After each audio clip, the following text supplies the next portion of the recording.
welcome to Inches and Cubes, your Toronto-based 40K podcast presented by Encounter Wargaming. Not just 40,000, Warhammer 40,000. Warhammer 40,000. Though if you're tuning in, you probably know that. Hold on.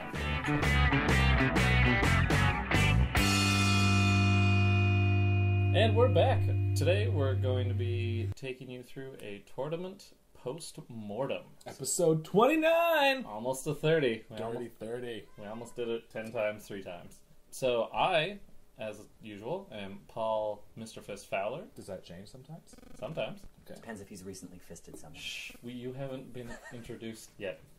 We have... Point and click Nick. And over here, we have... Matt Schnarr, Matt, Mr. Nice Guy Schnarr. the nicest guy in the world. Maybe he's up there. Yeah, so we recently had the tournament. And Greggy. You can And hear Greggy. We recently had a tournament that we've been talking about on the podcast for a while. So we're just going to kind of give our thoughts and give a rundown about how that went. But first, by way of tradition, Matt, you want to give us your hobby resume? My hobby resume, yeah. Yeah, Greg wants to see it too. So recently I've been starting to work on a bunch of Hive Guard. There's a combo. No. How'd you get into the game? Oh, how I got into the What's game. your inspiration? What's your history in the hobby? Yeah. Oh, I started when I was 14, which was 21 years ago. And I started with Warhammer 4 Fantasy. I loved the Wood Elves. And a buddy of mine, we played a lot. He was Bretonians. Yep. And then I sort of stopped after, we both went away to college. Then I moved to the UK in my early 20s. I started dating this guy, and we both walked by a Warhammer, like a Games Workshop store, and I caught him like checking out the store. And I looked at him and I was like, "Why are you looking at like such a nerdy store?" And he's like, "I've got a secret to tell you. I really, really love Warhammer 40,000." And I was like, "No fucking way! So do I." And so I immediately had my mom ship all of my Tyranids across the ocean to me for us to not play a single game. It was amazing because I immediately moved back to Canada like 2 weeks after that. I had to bring all my Tyranids back. All right. So your Tyranids took a vacation. My Tyranids were, they went on, some very long, expensive plane ride. So that's how I got in. It was in my early 20s pretty much. And you've just played Tyranids? I did have a small Space Wolf army for a bit, but there's something about power armor that just doesn't excite me, and I just love the idea of these bugs just swarming people and killing them, so that's what I stuck with. Yeah, so, fluff question. Are Tyranids good or bad? They are neither. Yes, that's the correct answer. Hey, you gotta get Greggy off the table. They're a force of nature. That's right. Yep. Well, so far, we'll see how they get refluffed eventually. Exactly. They get refluffed pretty much every edition, so... I think I read somewhere that was like, they were neither good or bad until they started absorbing humanity. Ouch! Oh, I like that one a And they lot. kind of absorbed our angels and demons. Well, that's If where the you will. Gene Stealers come from. Yeah. They are human adaptations. Yeah, they stole the pants off of some Yep. Space Marines and... Stop it. Never! That's a terrible joke. What you drinking at? I saw this in the liquor store, the LCBO, and it is Reinhard Brewing Co., where we started our misadventure 2 weeks ago on our craft beer tour. Yeah, 2 weeks ago. Yeah. So this was bottled on November 2nd, and it is a Kapow West Coast IPA, and it's 6.5%. And I did quite enjoy Reinhard. Yeah, they were the first one we went to. I liked them. They were smart. They were kind. You want to buy beer from kind people. You do. Yeah. You do. I'll take a sip right out of the bottle because I'm fancy. Oh, it's nice. That is nice. Oh, that is nice. It's a very good beer. Oh, my. Nick, can we take a drive after this? Not after the beer, but I mean... That's an IPA? Yeah. That's not a bad IPA. It doesn't slap you after you're done. Yeah, it's... And it's Kapow! Yeah, it's not... Yeah, that's right. It punches. Not as tanniny. But what we're going to do is move right into the hobby desk portion of the evening. I don't have a ton to talk about. I magnetized that Leviathan Storm Cannon and got that up and running a couple of nights ago just because I have been looking at it assembled for like a long time, so it just took like 5 minutes work while I was listening to the Dollop. Which one? The Razor Gangs. Yeah. Yeah, the newest one. That's really good. Shout out to the Dollop. But yeah, no, so I was just doing that, and then once I started moving on that, I put down a layer of dry brushing on that Custodes Contemptor that maybe I'm going to try and get finished for a 30k event. Maybe I won't. We'll see. Awesome. Yeah. Well, the doubles tournament is going to be before the 30k event. Yeah, so but it's not a 30k doubles, right? No, but you can run it.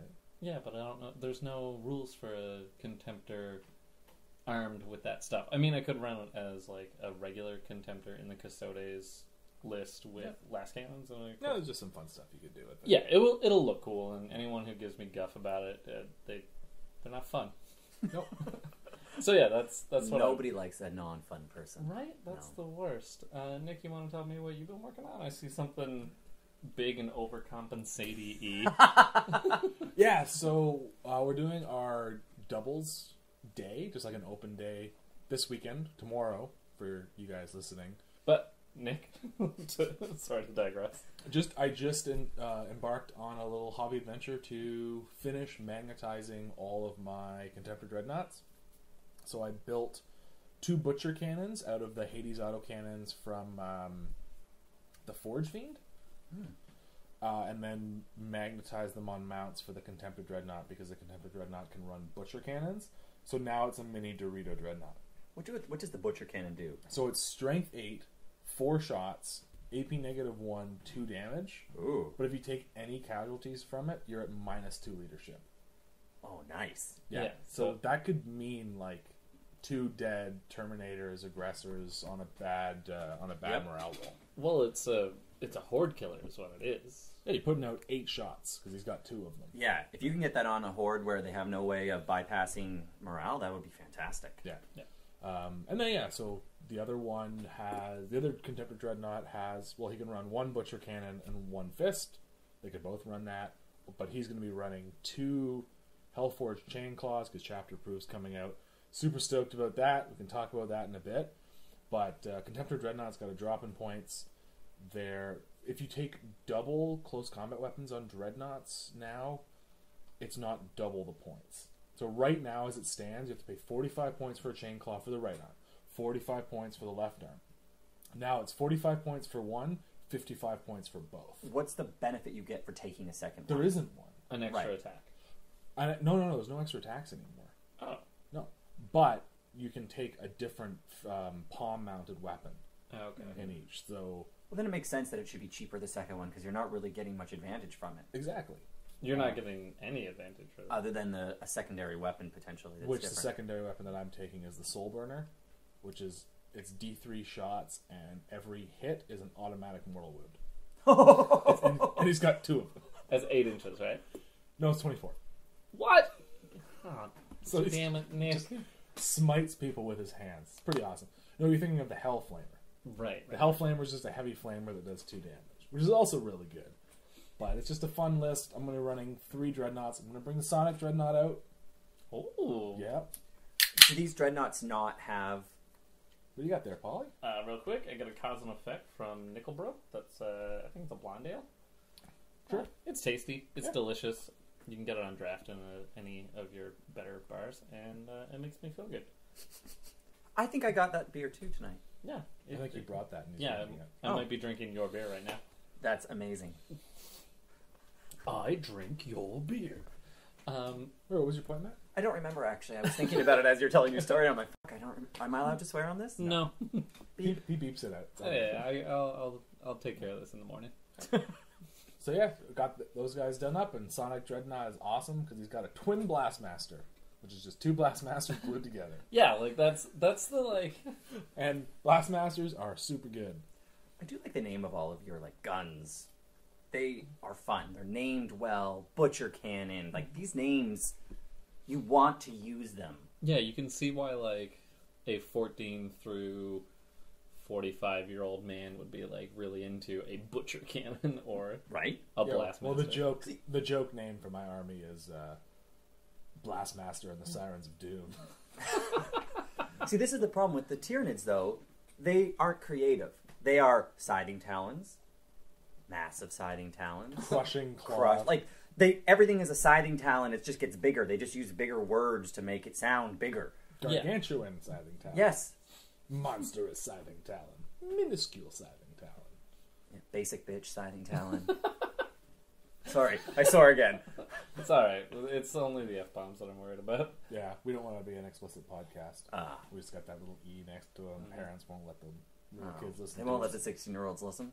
No. talking to us while we drink alcohol. Oh, I'm sorry, kids, that you live in a world where alcohol is. I also just keep slapping more details and paint down on the falchion. I hope to have that guy done eventually. Yeah. He's sitting up there. He's a big beast. How do you know when you're done your models? I think I said this on the last podcast. I get bored with them, and I'm done. Like the rhinos, for example, I was done with them a year ago, and then I was like, no, you can be better, and I did. Yeah, I'm usually done with them when I put the matte spray down. Yeah, that's my hobby progress. What have you been working on this week and a bit? Or as far back as As you far want to back go? as I want to go. Outside of the work I did for the tournament, after the tournament, I started on magnetizing 6 Hive Guard, which also can be Tyrant Guard. The kit is swappable. Mm-hmm. Hive Guard are the guys that shoot mortal wounds. They're amazing. I love everything about them. Oh, those are the ones that never do mortal wounds to me. Yes, the ones that I'm just like, they don't do anything for you, but in general they normally The do. 2 games I've played against Matt, he's like, these guys do tons of mortal wounds, and he fires them at me, and they do nothing. And they die the next turn. Yeah. Well, I mean, they don't die the next turn. You killed them the next turn. This is legitimate. Like, don't use the passive voice when you're the one killing stuff. What I am excited for, though, is the Tyrant Guard. Bringing 6 of them will allow me to effectively make the Swarm Lord have 30 wounds. Oof. And now that the Swarm Lord has a 3-up invuln, I feel like 30 wounds with a 3-up Wait, he's got invuln. 3 pinball. Yeah. Well, I don't have a Primarch, so I got to get something. Yeah, I don't have a Primarch. I got nobody with a 3 of invulnerable save. you're doing fine. I also have been putting together a lot of Zoanthropes. I personally really have always loved Zoanthropes. I like making that wah wah wah wah wah sound while they move. And in the codex, they got a HQ called a Neurothrope that buffs Zoanthropes while they're doing psychic tests. And you can do this massive, I forget what it's called, but as long as you have enough Zoanthrope units out there, they can focus their smite onto a single spot, and it does 3d6 damage, or 3d6 mortal wounds. Oh, that's really cool. To everybody within an area of effect. Everybody within an area of effect. It's ridiculous. So, I love the return of area effect weapons. That makes me feel good. yeah. Well, it's like within, I think it's either 3 or 6 inches, I don't remember off the top of my head, but... Yeah, it sounds like there used to be something like that for a special rule if you took like 3 squads of 3 in 7th edition, right? Yeah, they had something similar. They brought something similar to that again. And then they also buff Zoanthropes, which I think is, I will never do. If you have units of 6, you just roll, rather than D3 mortal wounds for smite, you roll D6 mortal wounds for smite. It's too random. It's 6, all you have to do, the max you can take is 6 in a unit, and all you have to do is take out one of them. But it's also I'd much rather have 2 squads of 3 and 2 2d3 mortal wounds. Yep. Any day. Give me 2d3 over 1d6. Yep. Yeah. That's just how math do. Because your low end is eliminated. Well, what is the average of a d6 roll is 3.5? And the average of a d3 roll is 2. So if you have 2d3, the average is 4. Yeah. I hate math so much. Like, yes, that's correct. But there's 3 kinds of lies in the world. There's lies, there's damn lies, and there's statistics. That's a good one. I like that a lot. So anybody out there, come on down to Sword and Board tomorrow, Saturday, the 2nd of December, to get randomly paired up. And I just love people asking questions. So they're like, "Can I do this?" And I'm like, "Do whatever you want. This is not an event. This is you show up with 1250 as long as it's Battleforged. Oh, do I bring my own partner? No. No. We will find a dance partner for you, and 2 people to play against you. And if you bring something stupid, that's cool. I'll pair you up against somebody who also got some stupid. There you go, easy peasy, man. I was going to say, are you going for fluff? Never. I would love to do just the most random stuff. Oh, yeah. Like Tyranids and Dark Eldar. Yes, please. That would be awesome. And then I'm going to plug December 9th. We're doing our little get-together at the Sword and Board. I just picked up a giant bag full of Christmas presents for everybody from Santa's workshop in a back alley off of Ossington and Bloor. It was behind a church. It was behind a church. It was super weird. And yeah, Paul was with me. And we got to sort those out for people. So come down, pick up your Christmas present. They're pretty awesome. I'm excited to have them. And I already have. Can we make it blanket that if they don't come, I get their presents? You can threaten it. Done. If you don't come, I get your presents. I don't know what you're going to do with those. Throw them at I'm going to throw them at you. Well, they've got a hole in the middle, so you can string them up and wear them as fetishes. Or Christmas ornaments. Or Christmas ornaments. Like we did with popcorn. That's true. You could. No, I'm not going to say anything. Yep. So yeah, that's the first part of our podcast today. Yeah, we're going to eschew games played because we're going to be talking about a lot of games that these two gentlemen played. And Paul's going to let me talk about my games for a while without giving me shit. That's not so likely.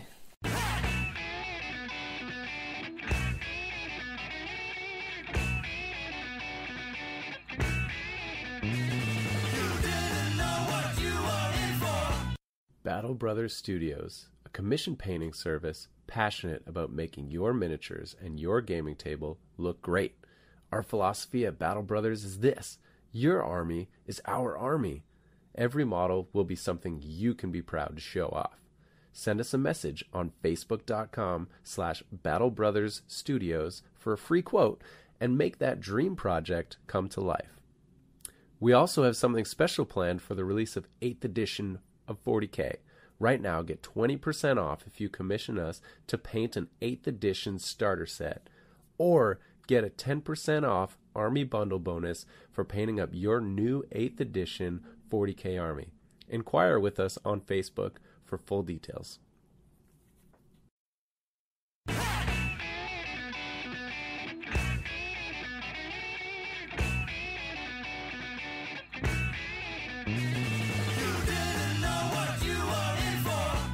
Battle Brothers Studios, a commission painting service passionate about making your miniatures and your gaming table look great. Our philosophy at Battle Brothers is this: your army is our army. Every model will be something you can be proud to show off. Send us a message on facebook.com/Battle Brothers Studios for a free quote and make that dream project come to life. We also have something special planned for the release of 8th edition of 40K. Right now, get 20% off if you commission us to paint an 8th edition starter set, or get a 10% off Army Bundle bonus for painting up your new 8th edition 40K Army. Inquire with us on Facebook for full details. And we're back. So yeah, we're gonna get into our main topic, the tournament post-Mournament. Is that funny? I like it. It makes me happy to say. What, Nick? I was wondering if you wanted to just take us through exactly what kind of tournament we were doing. Give us a real high-level bird's eye view of how this whole thing was structured. Yeah. Oh, Greggy pressed a button. Air conditioner's turning on. That's okay. Yeah. So we do a survey every year at the end of every fiscal year because we're a legitimate entity. To all our club members to see what they want going on the next year. And one of the biggest things that came out of the survey this year was everybody, well, not everybody, most people, a grand majority, wanted a competitive tournament. Not super competitive, not crazy, not, ball-crushing ITC level tournament, but a competitive tournament, a chance for people to, just go and just bring their biggest guns and have a lot of fun.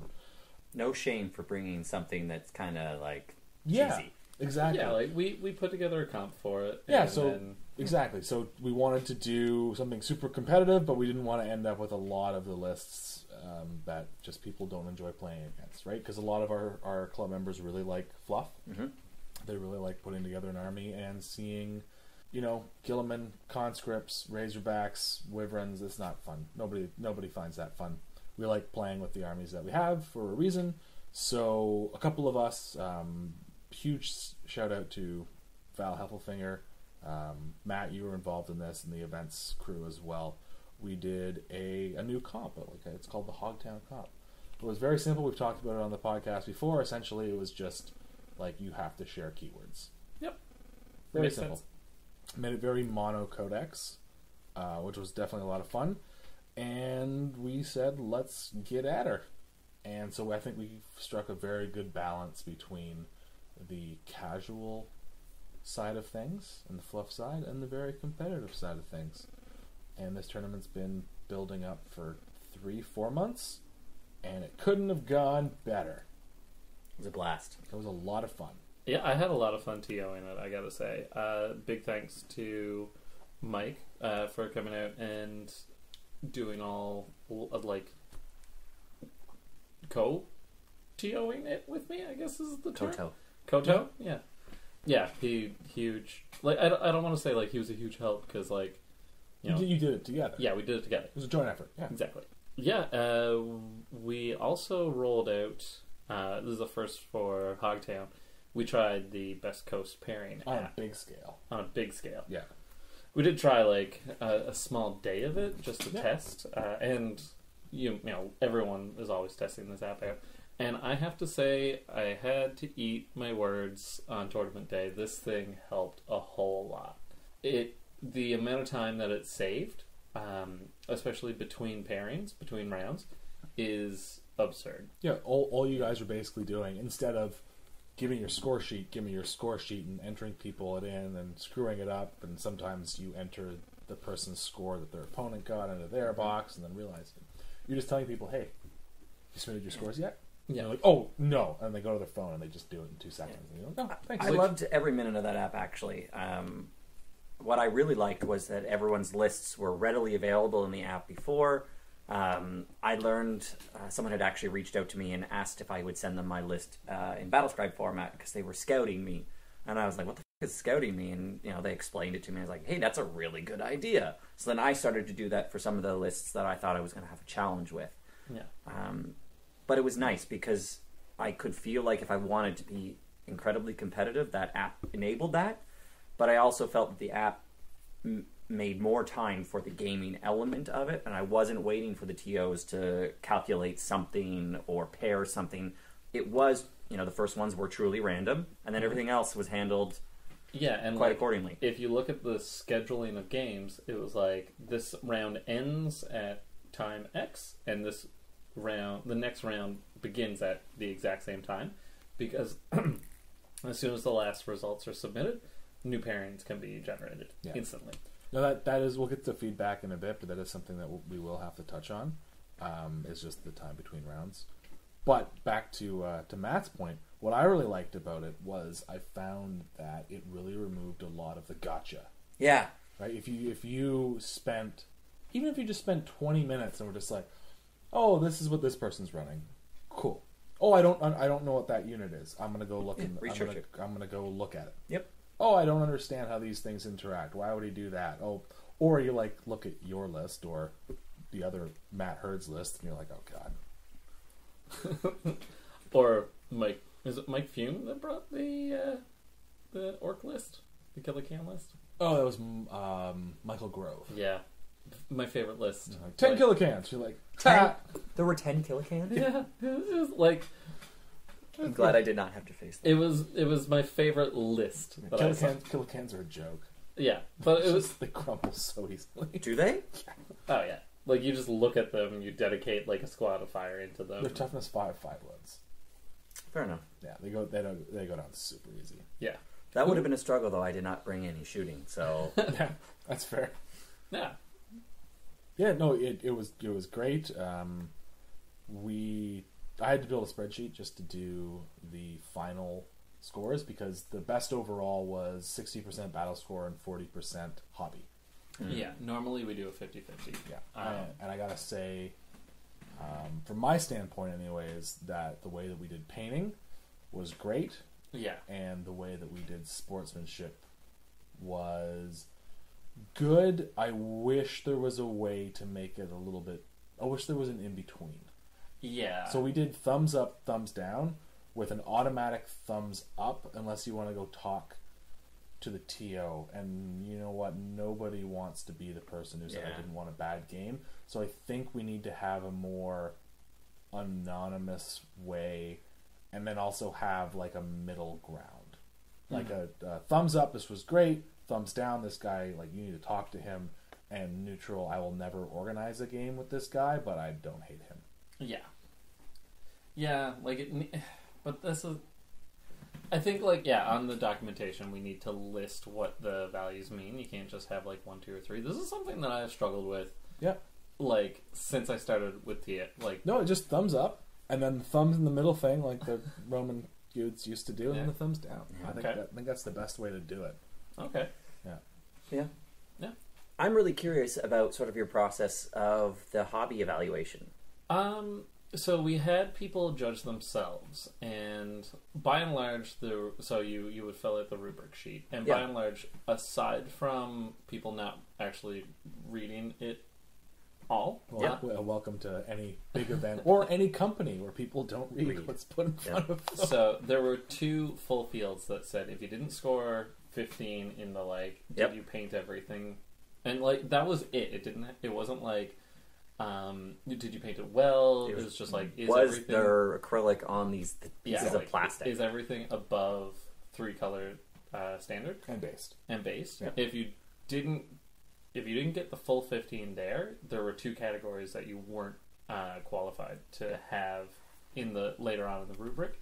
The only place, aside from like a few detail things, a lot of people had their scores adjusted because they were like, oh, I got the 11 for like most things painted, but then went on to like give themselves the points for that. So I did end up removing those points just because the way the rubric was, we didn't allow for that. As the TO, did you like having people score themselves? I did. There was no.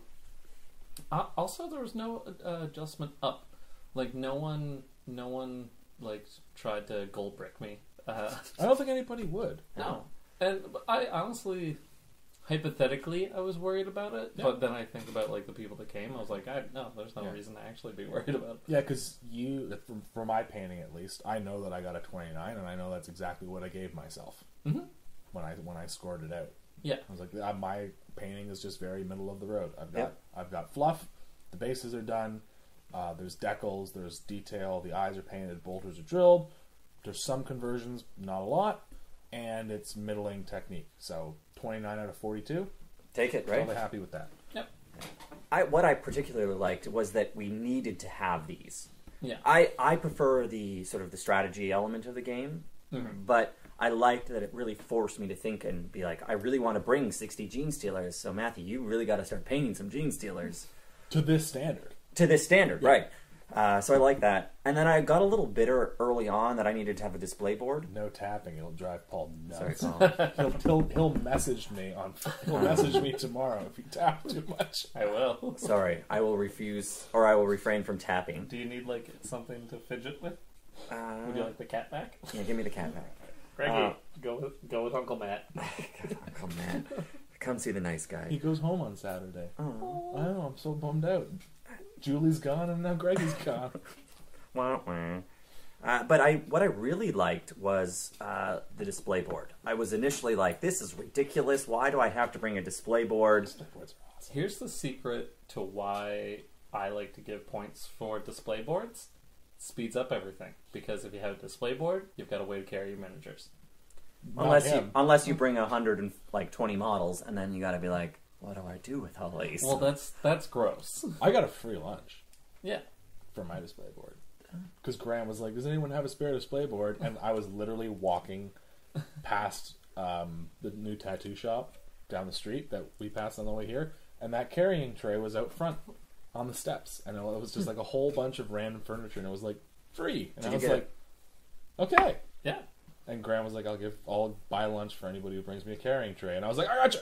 12-inch sub, right? Not some 6-inch sub. Oh, no, he got me a 12-inch sub. Good on you, But Graham. then I had to buy Paul lunch, so it was like... Yeah, but that's because you were using my display board. Yeah. So, it all... But I am going to turn that into my personal display board. I'm going to put down some styrofoam, glue it down, Yeah. and because that thing's got handles, that is just gonna. Yeah, that's gold. Yeah. You've got gold. Don't give it up. No, that's a good TV tray.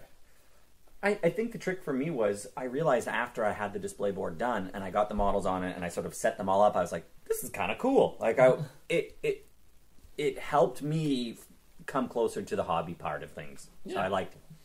That's exactly what we're trying to do. Any other thoughts on how it moved along? I having the app really where it cut down on time in between rounds, it allowed me to walk around and really kind of enforce the time limits and answer any questions, and like, you know, just kind of check in with everyone, see. Oh, how did we completely forget this? Sorry, go ahead. Oh yeah, and just like kind of get the temperature of the room. Yeah. Oh, bounties. Bounties. Bounties was a very last minute thing. I loved it. I loved every minute of it. We ended up with a lot more prizes than we knew what to do with, which is kind of a first. So Sword and Board, huge shout out to Nick Wilkins and the staff at Sword and Board for giving us a ton of prizes. My boy Raph. I love Raph. Then we have a club member, Lucas Brake, who works at a local butcher. He gave us the butcher prize, which we finally actually got a cow heart for, which was awesome. But he donated it to the club. Did you keep it on ice? It was in a fridge. It was in the fridge. Oh, it was in a fridge? Yeah. That works. Yeah. So we had more prizes than we knew what to do with. And last tournament we had a couple more prizes, and we played a stupid dice throwing game, which I wasn't a huge fan. It was fun. It was fun for one time. I don't want to make it a tradition. But then Val, beat that out, was like, oh, at Warzone Atlanta they did bounties. And he sent me a link to the bounties. And they had like 60 plus bounties. But were they like one-off? So the And it wasn't always prizes. It was more like for the drinking after. Yeah. It was like, what was it? Like lose a game to a Canadian, because this was in the States, and have them say sorry for beating you. That sounds legitimate, actually. Yeah. I'm sorry I beat you, but you were terrible. Yeah, so little things like that. Like, and then there was more like the ones that we did, where it was like, you know, kill a Primarch, win the game without having a Primarch in your own army. Yeah. So we came up with some custom ones. We had like kill Peaches, which is Val's Gargantuan Squiggoth in close combat. We called that the Squiggoth Tamer. Be the first person to table your opponent. Kill all of Connor's Dreadnoughts. Kill all of my Noise Marines. And you know which one people actually liked the most? What? Was the roll a natural one. Yes. Then use a command point to re-roll that dice to another natural one. Yeah. And That's Phil because- got 4 of those. It was limit 1 per person per game, but Phil got 4 of them in like one turn. We need to have something like that every. Yes. Because everybody does that. I swear that the dice gods say, you want to use a command point to re-roll this one? Well, fuck you, I'm rolling you a 2. Like, Matt, you're giving me so much work to do. sorry. I'm never going to be invited back. But yeah, no, the dice gods do say fiddlesticks on you. Yeah, my last game was bad. And that wasn't even a command point. We'll talk about that in games played, but re-rolling a 1 to a 1 can hurt. Oh, Real bad. Feels bad. So yeah, bounties, awesome. Definitely going to be doing them again, even if it's just for bragging rights. And I think even if we don't have prizes, we can definitely do some better work on graphic design and have like some bounty Yeah. wanted by the Imperial Inquisition. Yeah, and like that's stuff we can discuss at a later date. But I was wondering if you guys wanted to take me through your games that you played. Sure. Because people love to hear about games played on this podcast. They do. Apparently. So I'll run through my games quickly. Why don't you do trade-off one and then... A tit for tat, perhaps? Yes. Yeah. So first round I played. So all 3 of my missions I played people who I play on a regular basis, which is kind of a bummer. That was the only downside for me for the tournament. I played against Adam and his Primaris Marines, and my luck could not have been worse. I saw a lot of that game. It hurt my feelings. It was just bad start to finish. Like my Demon Prince charged his captain, and over 2 rounds of combat, he tanked on a 3-up invulnerable save, something like 22 wounds that do 2 damage apiece. That would have just annihilated him. I managed to kill everything in his army except for a librarian, 3 hellblasters, Gilliman, and a squad of intercessors. And then, like, turn 3, I got Death Hexed off on Gilliman, which stripped him of his invulnerable save. And an entire squad of Noise Marines couldn't kill 5 intercessors. What? Yeah. And they were in front of Gilliman. So I had 8 las cannons pointed at Gilliman. And there was one dude left with 1 wound in front of Gilliman. And I was just like, oh my god. And I couldn't kill him. So I fired the las cannons at the one guy, killed him. And then Gilliman proceeded to kill 20 Noise Marines, a Chaos Lord, a Chaos Sorcerer, 10 Havocs, and shot the Fire Raptor out of the sky. Sounds about right. Yep. Wow. I underestimated Gilliman because I went in, I'm like, I'm going to completely ignore him. And then I'm like, oh, the re-rolling hits and wounds. That really sucks. Yeah. Because he's just like, yeah. Oh, I had a bad shooting phase. Oh, wait, no, I didn't. Yeah. No, I really didn't. No. That was the mission with 5 objectives, and Yes. in order to get sort of the bonus points, you needed to have 3 characters holding 3 different objectives. How did you handle that? Never got the bonus point. No? No. Was Adam able to tackle those? No. No, we made the bonus points hard to get. Like, In the missions? yeah. Yeah. The bonus points were supposed to be difficult to get. Yeah. Yeah. So what was your game? I lost that game. Good. Very badly. I went up against Matt and his AdMac, and I'm not going to lie, as I reviewed every person's list before I went in, That was Matt's scary. list was the one list I was like, I do not want to fight this man because I have no shooting, and Matt's list is all shooting, and it's not just like a lot of shooting, it's the type of shooting that makes you like go home and sort of curl up into a ball. Oh, the heavy phosphor blasters? Yeah, they're like terrifying. But the problem is that how many robots did he bring? he brought 4. Yeah, so But Only 4. he did that thing where they can't move once, but it allows them to shoot twice. But they were right at the front of his army. So I charged them, and luckily my Gene Stealers couldn't kill them. So I had all my Gene Stealers locked in combat with these guys. He couldn't fall out of combat. I couldn't kill them. So the most important part of his army was tied up. was tied up. And, like, at that point, tied up is as good as dead. Yeah, and I brought 6 characters. So I was able to get the bonus objectives on that, and I got it every turn. So he was putting out so many shots with the rest of his army, and he was whittling through my army. But as a result, I had so many objectives because he didn't want to leave his little turtle hole because he would have had to face Gene Stealers. Right. So I was very lucky in that capacity. And the trick with that, which I thought was even especially more brutal, was you had to hold them with characters. Yes. Which means I can't really shoot those characters off because there's probably something closer to me. Yeah. So sounds like that mission actually favored you in the end.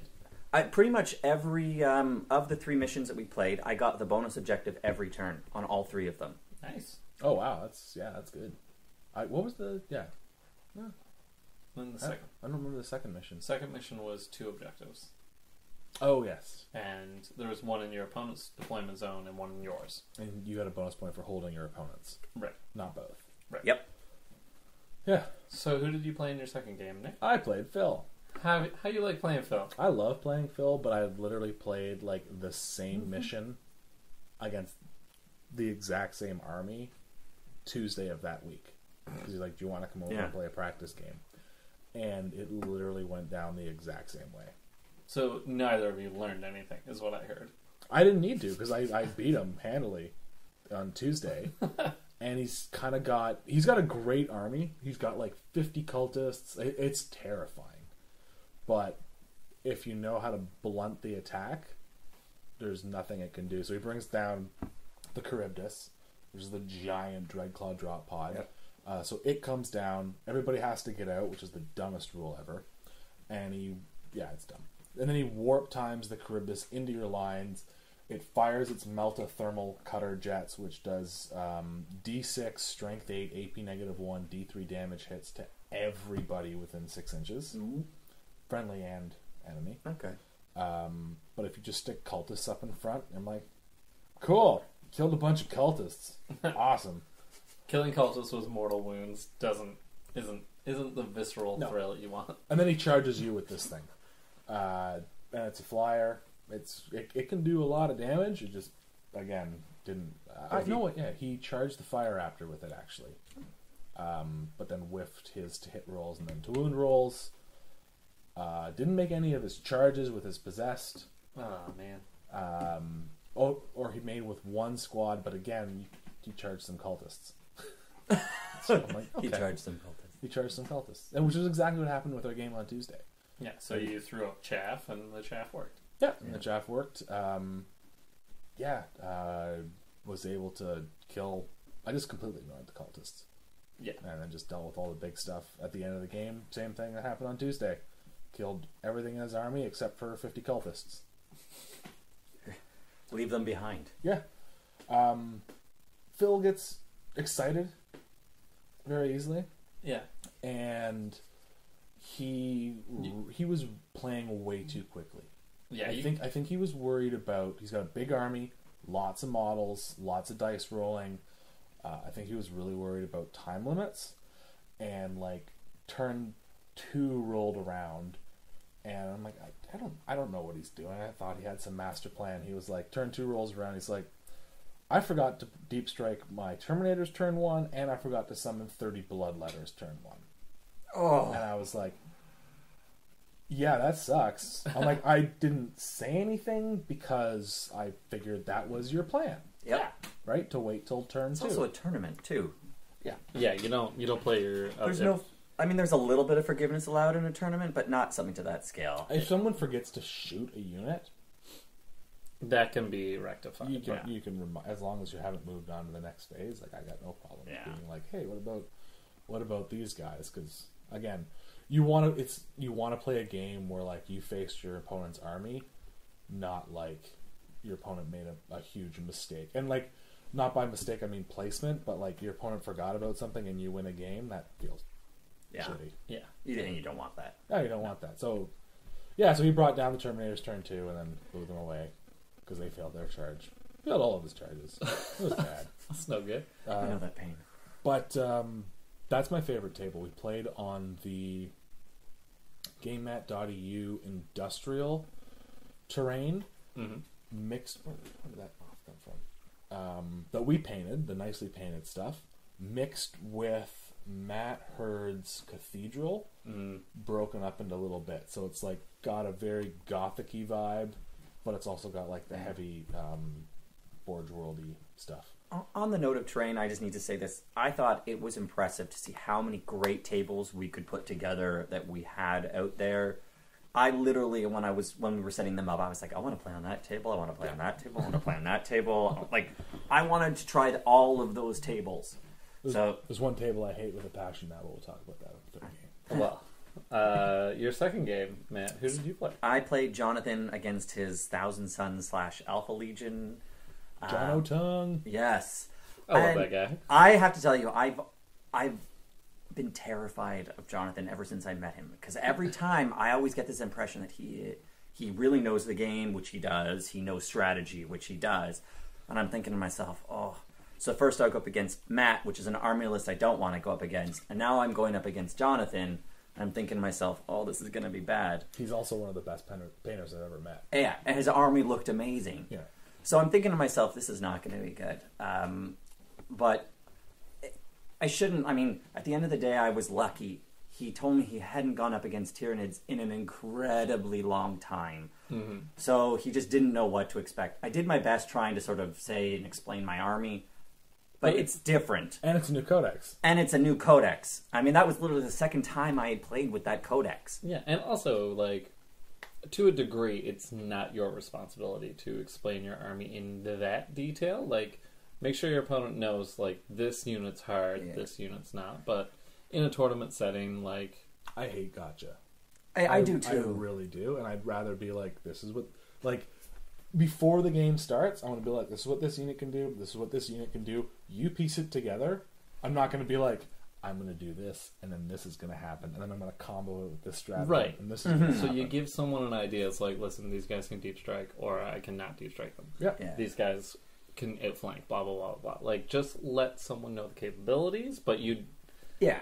And, I'm sure Jonathan would agree. Like, yeah. He was a great opponent. Yeah. I loved the game. He wasn't rolling too hot. I was rolling on fire. He also distributed his shooting, which didn't help him when it came to dealing with having to kill that many models. Yeah, you can't... I mean, this entire edition, you can't split... Like, you just pick something, you kill it, you move to the next thing that needs to die. Everything has to be in range. But I do like split fire when you have like a heavy weapon in a squad and you're like, you fire at that. Yeah, but like what I mean is you dedicate the good shooting to the thing that needs to get the good shooting. Yes.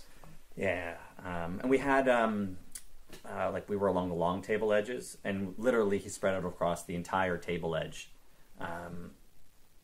I think I would have probably suffered a little bit more if he had congregated everything together and I had to try and face the concerted effort of his army.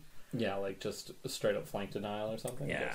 And I think Shadow in the Warp, which is a Tyranid ability that impacts Psychers, so you -1 to your psychic attacks, actually it was the only time I've ever really seen it affect his rolls. Well, he was running Airman and Thousand Suns, right? Yeah. And Alpha Legion. So that's... I don't even know what Airman does anymore. Psychic shenanigans. Psychic shenanigans, indeed. He probably adds +1. Yeah. So you're just like, damn it. I'm just back to normal. Yep. Yeah. So it was a fun game. I felt bad because Jonathan hadn't played against Nids, but I still was able to get a victory there. He's played against them now. Yep. I have a feeling next time I play against him, it will be a very different story. Okay. So Jonathan, let's do this again. Let's dance. You know what? I don't think I've ever played John. No? No, I want to. I've only ever played him in 30k. Yeah. Maybe I'll call him out someday. Yeah. And he's got a beautiful 30k army, but I told him he could never bring his Emperor's children out because they're prettier than mine. You gotta get better at painting. Is what that is. Is what I'm never going to get that level. Have you ever tried to paint non-metallic metal? Yeah. I've never done it. I never want to try. Because his non-metallic metal looks better than any metallic. Yeah. Those Thousand Suns are... I think they won Best Painted at Astro, not last year, but the year before. Yeah. And rightly so. Oh, 100%. But would you not agree, like, regardless of... There were people who had sort of, like, medium-style painted armies, and then there were people who had the, like, amazing armies. What I just loved is walking around and seeing every table was filled with painted models, and they all looked good. Yeah. Oh, no, there's a standard. There's definitely a standard. Like, just a fully... To, like... talk about the painting, just a fully painted army, it doesn't matter your skill level, if everything has a sameness to it, everything looks good. Like the tabletop looks cool. That's it. So Nick, your third game, I faced the yellow bellied coward Connor Colley. I'm just gonna say, I popped in on this game every now and then. It might have been my favorite game of the entire tournament. So we play each other all the time, and he has beat me hands down with the same lists because we've been practicing for this tournament. But I'd never gone first. So I got to go first against him, and it was glorious. But what beat me was actually the way that the terrain was set up. So this was the ice world that had a giant building in the middle of it. And the objective was on the one side of the building that had kind of like an L shape. So it was inside the L, and the L was facing towards his line. And there were 3 objectives. One in my deployment zone, one in his deployment zone, and one in the crook of the L. And you got the bonus point for holding that objective. That was the one that objective is smack dab in the center. Yes. So the smack dab of the center happened to be in that L. Wow. And because of the way the table was set up, and the way his army plays, like, he was able to hop on that objective first turn, and I could not get on it. Like, there was no way there was a building in the way. And that's the problem with get this objective. When there's only one of them, whoever has first turn almost has a slight advantage. I had first turn, I still couldn't get it. Oh. Yeah. But what made it fun was first turn, I got my Alpha Strike off of him, so I blew up the Predator, blew up the Dorito, brought down a Redemptor Dreadnought to 2 wounds, brought both his Predators down to 8 wounds. Wow. And he was like, the game's over. The game's over. You've basically won already. And then next turn, he blows up the fire after turn 1. I forget to do something, and I'm like, oh, the game's over. You basically won there. He's like, we're both such drama queens. But that's the point. You have to play objectives. Yeah. Killing your entire opponent doesn't necessarily win you the game if he still has a model on the board. No, and it was so funny to like walk by you guys, just being like, you were essentially like throwing yourself on the bed, like on your belly with your legs kicking, just being like, no, I don't want to play anymore.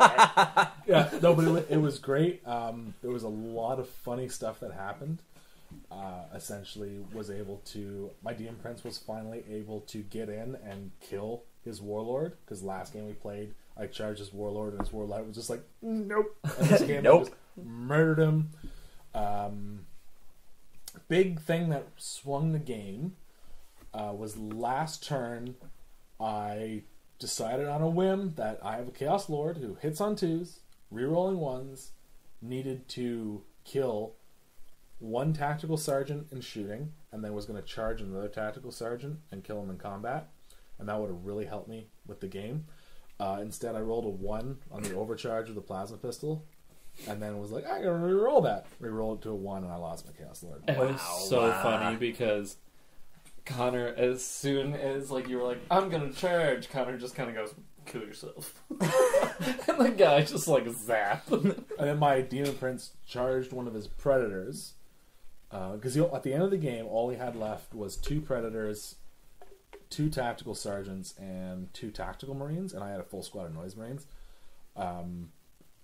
Demon Prince charged Predator. This Predator killed the Demon Prince on Overwatch, which he rolled like 3 6s with the autocannon. I couldn't make a save, which just hurt.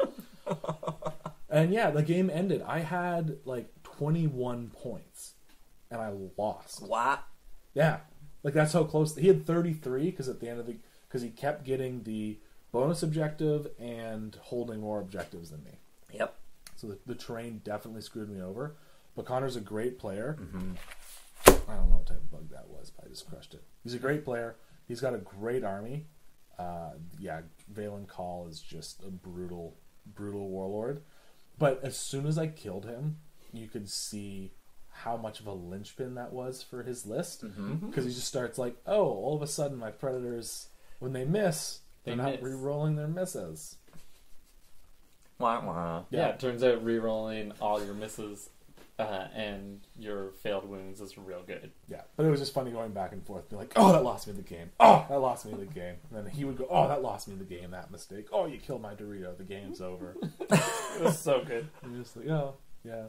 I'd like to see Connor have a hissy fit, I think. He can't, I don't think he's capable of it. That's my point. That's why I wanted to see it. Yeah. Yeah, it's just... Against Magnus? No, because we were just like... It was because the person using Magnus kept apologizing. And we were like, no. Yeah. If you're gonna do this, do it. Yeah. Like, don't apologize. Matt, what was your third game? My third game, I should not have won. I actually literally did nothing good in this game. I played Nick's Space Wolves. Mm-hmm. Which Nick? There's a bunch. Yeah, Big Beard Nick. Oh. Too many Nicks on the dance floor. Quick aside, I'm drinking Lost Craft Revival. Revivial? Ooh.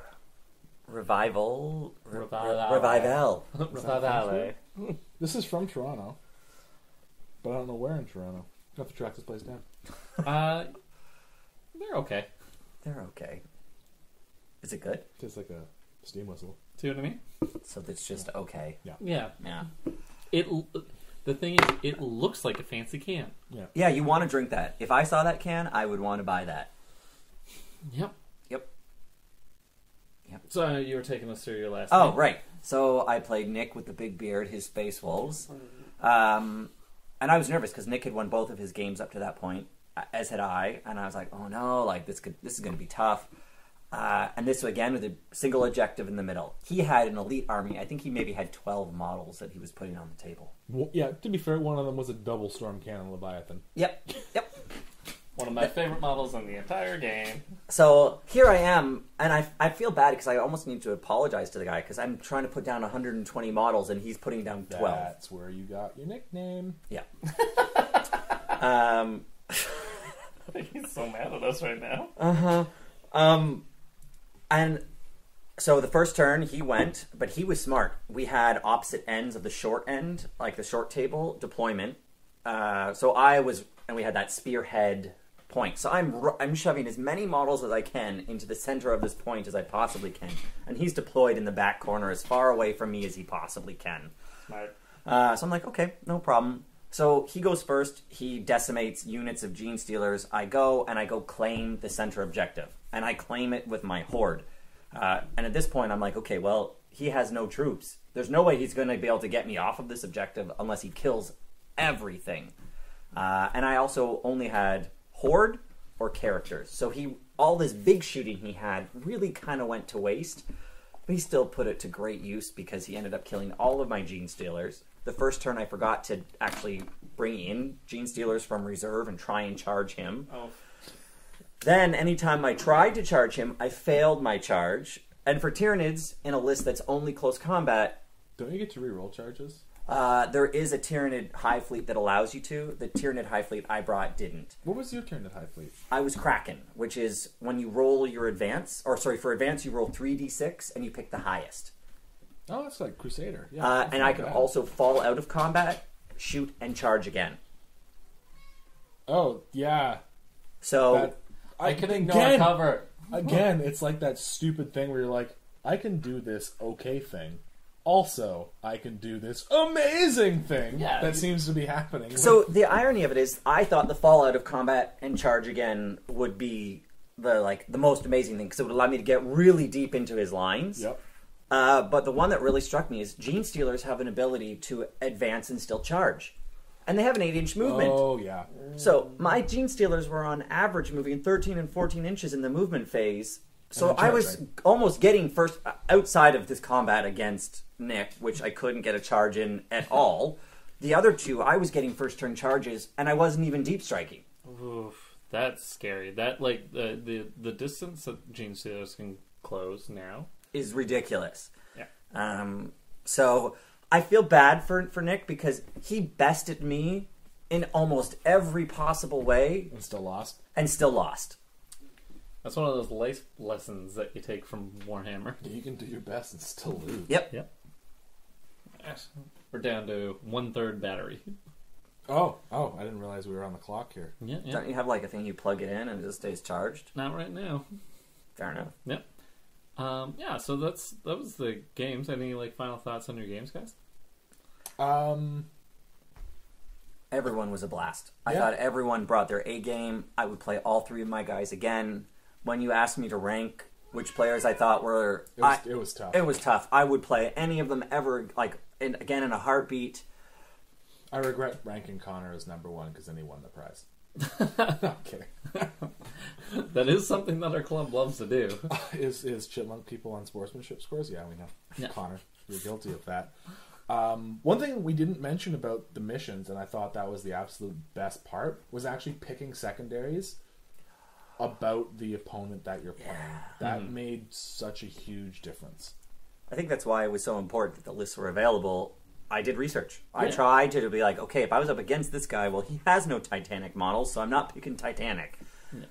Yeah, I'd never ever want to play Gilliman again. No. It's not fun. It's not fun. It wasn't fun. It was just kind of like training wheels.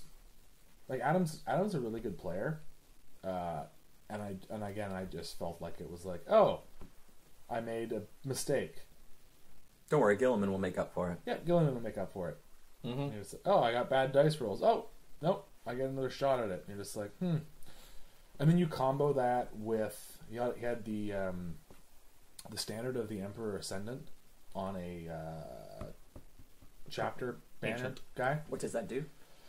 When a guy dies, he can shoot again. On a 3-up, and you pass morale tests automatically. And then when Gilliman's nearby, you're re-rolling your shots and wounds with the guy who died.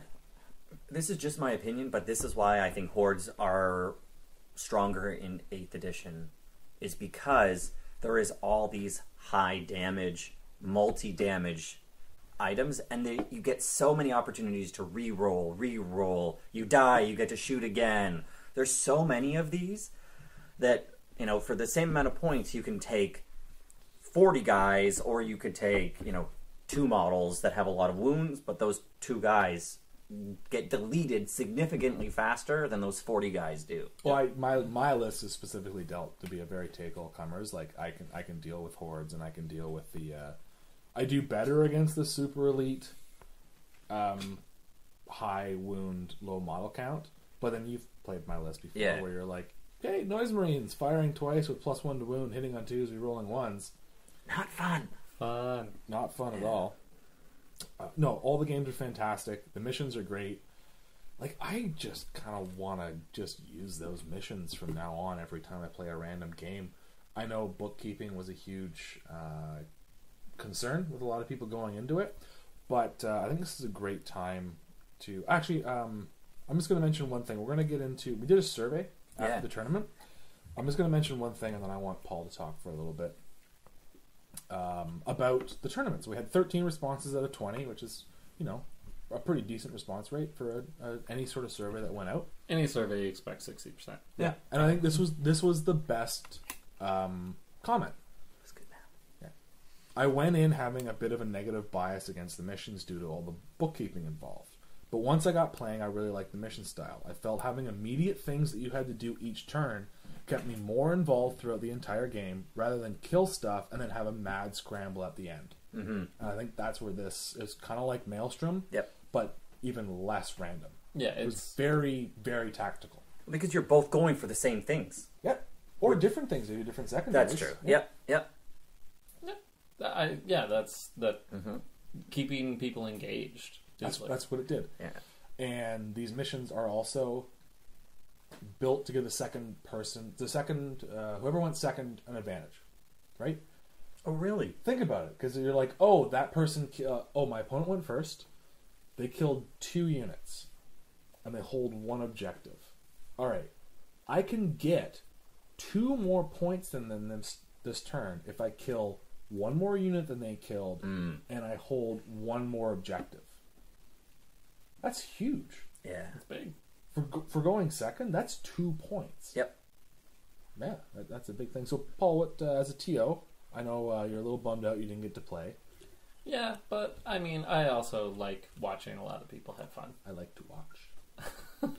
I'd like to see your browser history. It's in the lake. It's called incognito. Yeah, Matt. God, what are you new? What's that? Give me an opportunity. I'll come back and find your browser history for you. Yeah, I forgot that you're in IT. Yeah, so like, specifically, what are you looking for? Just some of because honestly, I was so into my games, I did not get a chance to see a lot of other stuff going on, which is like, tell us some of the funny stuff. Tell us some of the shitty stuff. I got to see Gilliman have his last wound taken off by a new player that I haven't seen in the club before, Luis. Great guy.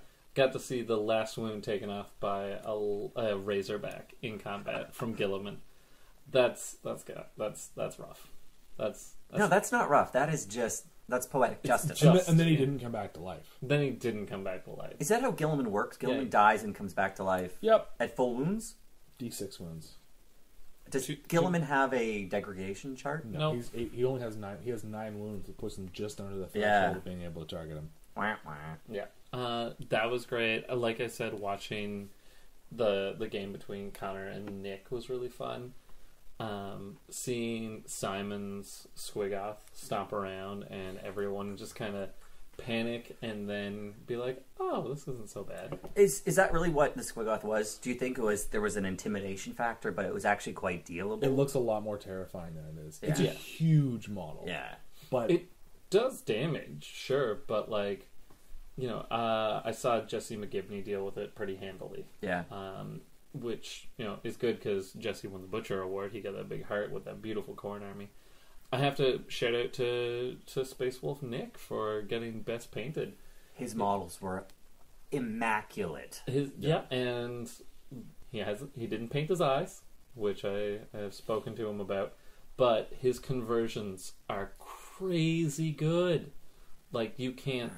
like What's converted in that army? all of his priests are Yes, the conversions. priests. Yep. The Tech Marine is converted. There's a bunch of stuff done on the Land Raider.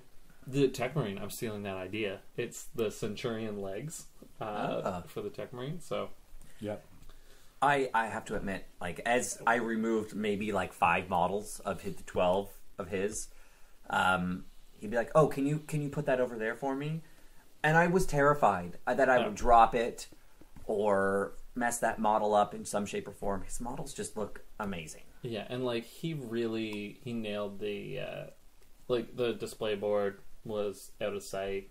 His basing's just so good. Like, yeah, He's got his yeah, stuff together. he's got it all together, man. So yeah, I was really proud of him. I have to say, Adam showed up with a very quickly painted, excellent looking repulsor. We were busting his balls last episode about getting that thing painted, and he showed up Saturday morning. I was like, well, I guess that shut me up. Does he ever disappoint though? Never. Yeah. Like, I really don't like that tank, though. no, it's a bum. It's a bummer. It looks bad and it is bad. Yeah. But here's the... Okay, I'm not going to complain about that. Yeah, thanks. But no, I'm going to. It was just funny because, like, he's never played that army before, so it hurts when he's like, I'm going to do this. I'm like, you can't do that. Like, you don't even know the rules for your own models. Because he was like, because the repulsor has a las Talon and a twin-link las cannon. It's a las Talon. It's a 24-inch range las cannon. And he was like, I'm going to fire everything at your fire after. I'm like, I'm 4 to 8 inches away. He's like, oh, this thing is a 24-inch range. I'm like, you're beating me. You don't even know your own army. Ah! Anyways, you can stuff your stories on a sack, sir. What did you say at the tournament? Something about walking on elbows? We can't repeat it on the podcast. But Could you just beep it out and just like beep beep beep Oh, beep actually, beep beep beep? no. Well, okay. So while I was giving the opening remarks, one player flipped me off with both birds. So I shouted at him, "You can take those fingers, stick them up your butt, and walk around on your elbows if you're going to be like that." And everyone was like, "What?" I was like, "Yeah, that's what's up." See, that's what's great about your humor is sometimes it takes about half a second to get the joke, but when you get it, you look around and you realize that other people haven't got it yet, and you're like, "Yeah, I am beating this. I It's got a it." race. Yep. But yeah, it was just like there was no yelling. I did have to yell at at Simon and Adam at the last game because they were like, enjoying their game, having a lot of fun. But we were waiting for the results, and I just shouted at them, "Do your effing paperwork." I was like, okay, so maybe I'm mean to you. But I remember looking through the sort of the results at the end, and what I loved was there was only 2 people who won 3 games, and there was this huge group of people that won 2 games. Mm-hmm. Yeah. And that to me sort of says we've got a good format. It was a good tournament, and that to me was very satisfying. Yeah, only 3 people lost all 3 games. Yeah. And because that that seems weird, math-wise. I thought it would be like, no, I guess there's 3 games. I don't know how math works on that one. Yeah, we're not the Math Hammer podcast. No. But yeah, I gotta say, like, everyone seemed to have a good time. The survey responses indicate that is mostly correct, except for one person who didn't have as much fun in this tournament and said it must have been something I did. I assume that was Nick's response. No, it wasn't. It wasn't at all. So this is a good opportunity to jump into survey reviews, because we might as well make this public to anybody who... Well, I think it's only fair, right? Yeah, who suffers through listening to us talk. Yep. These are completely anonymous, so we don't know who said this. I mean, we're just going to call people out and assume that they did that. Yeah. But... So out of we only had 13 responses, so that's to be fair. So out of the 13 people who responded, 4 people, this was their first Hogtown event. That's great, actually. Yeah. 61% of people identify as semi-competitive players. 1 person identifies as transcendental. What? I'm 100% sure that was Val. What does transcendental mean? I don't know. Moving on. 1 person said they were so the options were like casual, semi-competitive, competitive, total noob, and then someone added transcendental, and then somewhere between casual and semi-competitive. 100% of respondents liked the composition rules in place. Yeah. I'm surprised 3 people did not like the missions. I'm But not. I think... Oh, yeah. I guess if you didn't read them ahead of time, which I know some people didn't. I'll give you context on this. Of the 3 games I played, the first and the last, I should have lost those if it weren't for the missions. That's the game, though, right? I agree. This is why the week of, in the Facebook event, I was like, read the missions. Read the missions. Yep. Have you read the missions? You should read the missions. Yeah. 3 people didn't like using the app. Again, that's great. You weren't TOing. Yeah, like... Also, why... that one I would have liked a field for. Like, why didn't you like it? Yep. Because what you had to do was... Yeah, some people put in a number. Yeah. So it's like texting someone. Yep. And then on top of that, you put in another number. And then you get your friend to put in a number. So we're up to 3 numbers. And then you hit send. Yeah. Like... Right? I know. Yeah. Even Greggy doesn't get it. Yeah. But, I mean, like, that's... I don't know what the issue was there. And I would But it love could have to been hear what- technical. Like, I know some people couldn't get... The app just didn't work on their phone. Yeah, it was buggy on Android. Yeah, it was for some reason. What was the favorite part of your day? Running over that blue Smurf with a Razorback. 2 people answered beer. Good. 1 person answered going first against Connor. That was me. And then, prizes. People really liked the bounties a lot. The mission tally sheets were huge. A lot of people really enjoyed having those. I think just for any sort of game. I think back to Astronomicon. If they had a mission tally sheet for each round, that would make that whole tournament a lot easier. Yeah, that is something that I think we should just do with every tournament, no matter how complex. Just like in the player pack, be like, mission 1, 2, 3, tally sheet. Yep. Doesn't matter what you're doing, it's just tally sheet. So the next one is what can we improve on for next time? More beer. Okay. Yep. I'm right there with you guys. A better way to track the bounties. That is totally legitimate. That was a very last minute thing. It was kind of a fun thing, but we can do it better. Whiteboard. Oh, 100%. Oh, what a great That's idea. a Yeah. fantastic With idea. names associated with it. Because that was... Nick was like, I killed all your gene stealers. And we're looking around like, who do we tell? Yeah. And there was no one really to tell. Yeah. Yeah. So like whiteboard. Yeah. Less bookkeeping? No, not going to happen. Like I get it. Like Yeah, it sucks, but At the end of every turn, though, that I like that. Because as a general, it allows me to assess, is the strategy I'm running working or not? yeah. I found it, like, I was, and we all were, Paul, myself, and Connor, were all very against these sorts of missions when we first played them. And they've really, really grown on me. And I think it's again, it's a change thing. It's a brand new thing. A lot of people went into this tournament without having read the missions, without having played in this before. So yeah, bookkeeping was tough. It's a new way of playing. It's completely different than anything you've ever done before. Yep. yeah, I think if you play these missions again Yeah. and do the bookkeeping, you'll see the advantage. Yeah. Yeah, make it. Some people said make it bigger, maybe 2 days. Definitely.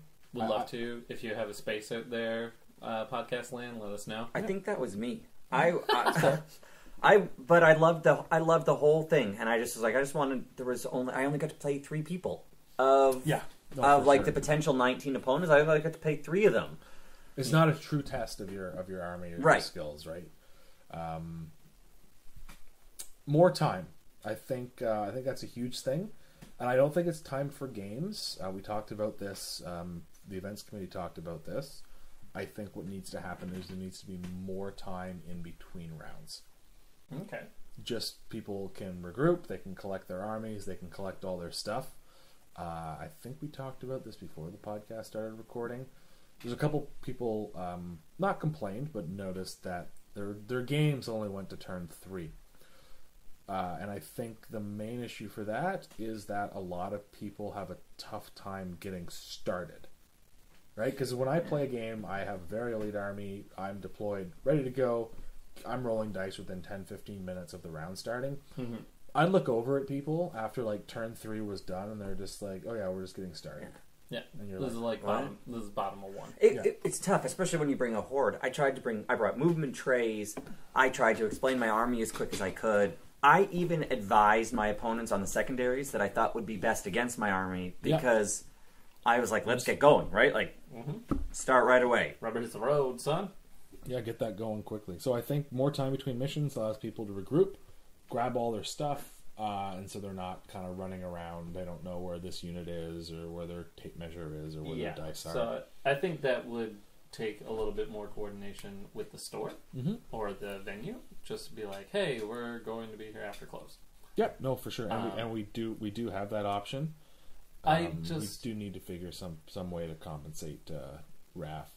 A couple things we'll do for next tournaments. The TO will have lunch bought for them by the club, and I'm sure the club can shell out some money, whether it comes out of tournament funds or club funds, to buy lunch for whatever employee is sticking around early. Yeah, we got to do something. Or beer. Yeah. Beer is a great way of paying people. Then there's some specific complaints. There always will be. Nothing ends up. It was more about terrain.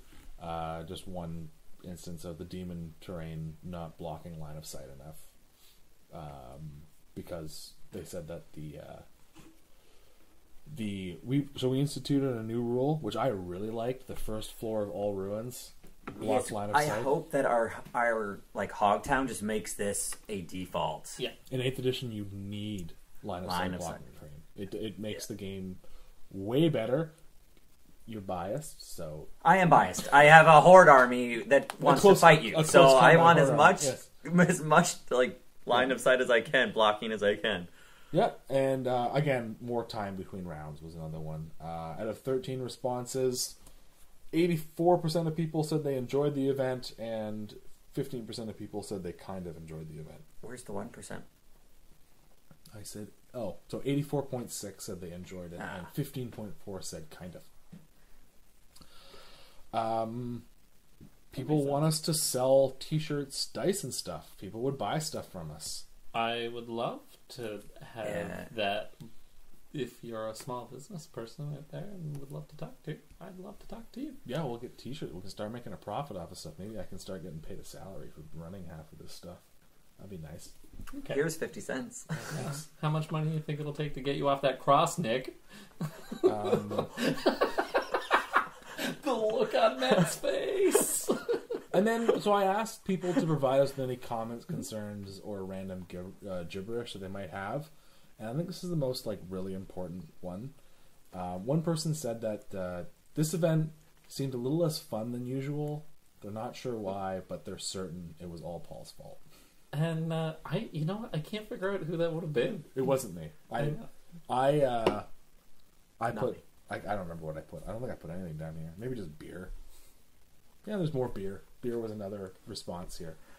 I think at the end of the day, what I love about Hogtown is that we now are getting to the point where we can run incredibly fun, incredibly fluffy, incredibly competitive, and it pulls out different elements of different people, of different parts of the group. And I think over time people will be like, well, my jam is the competitive one. My jam is the doubles tournament. My jam, Oh, definitely. And you know what? People can go outside of their comfort zones and try new things. Yep. Which is huge. Yeah, I love trying new stuff. One thing I would like to see, though, is I really don't like random deployment. I'm okay with releasing the missions and then being like, turn 1, this is the deployment. Like, mission 1, this is the deployment. Mission 2, this is the deployment. Mission 3, this is the deployment. I just really don't like random deployment. Oh, I like the deployment zones. Yes. Yeah, I really like the not knowing who's going first until everybody's deployed. Really like that.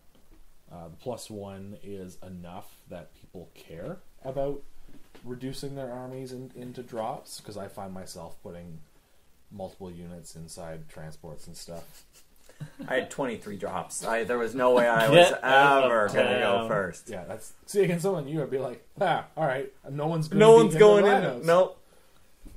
Yeah, the rhinos are just going to be out to screen things. Against Jonathan, I had enough units in reserve that he deployed his entire army, and then I got to deploy. That's so funny. Oh my god, I don't even want to deal with that. And then people wanted their paint scores back, Paul. Yeah, that's fair. Yeah, they look up to you. I know. It just You're like a celebrity. I People like your painting stuff. They want your opinion on their stuff. But Okay. there's a lot of truth to that. We all put a lot of work making sure our models were able to play in here. True. I think Yeah, we want to know like what our score was, Paul. Yes. That's fair. Where are the score sheets? Around. they're around. He threw them out. That's fine.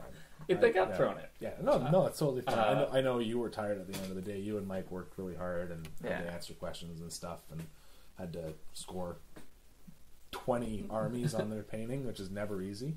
Yeah, and like it's funny because the same thing always happens where you grade like the first 5, and then as you're doing the others, you're like going through and you're like, oh, if this one's this, then that other one's not, or like if this one's this other one is higher than that. Like, Yeah. you know, It's tough because you haven't seen them all. right? So that happened once or twice. But yeah, like by and large, what you gave yourself was what you got on the painting scores. What was the spread like for favorite opponent? There were So just for anybody out there who didn't come to the tournament, instead of doing the normal sportsmanship score at the end of the tournament, final round, you submitted your first favorite opponent, second favorite opponent, and third favorite opponent. there were 4 people. I think 4 people that were tied for favorite. Then we were like, okay, let's go to who gave those people second. No one gave them second or third. So we were like, It was 3. yeah. They got all 3. Yeah. Wait, So how could 4 people give the same person? You could only ever have 3 people. 4 people got 3 votes for first favorite opponent. Yep, that makes sense. Actually. Yeah. I'm gonna go get another beer. Democracy's tough. Ranked ballots are too complicated for us. Trudeau. Talk about broken promises. Yeah, welcome to your woke Warhammer podcast. The political, hard-hitting conversation. Yeah, I only voted Liberal for proportional representation. I voted. I wanted the weed. We're getting that. Yeah, we were gonna get that hell or high water. Guys, you should probably try it when it's legal. And we don't endorse any drugs at all on this podcast. Oh, I have never sampled. I'm waiting for it to be legal. Exactly. I heard it's great. It's going to be exciting. But point is, what was my point? What were we talking about? I don't even know, man. Would you like it? Sportsmanship. Favorite opponent. Oh yeah. So there was a tie across the board, so we had to go to battle score to break that tie. We talked about this before the tournament started, and I think battle score is the best tiebreaker for sportsmanship. Because it means that you kicked the most ass, and people were happy to have you do it. To them. Yep. 100%. I mean, if you do painting, you're like, oh, okay.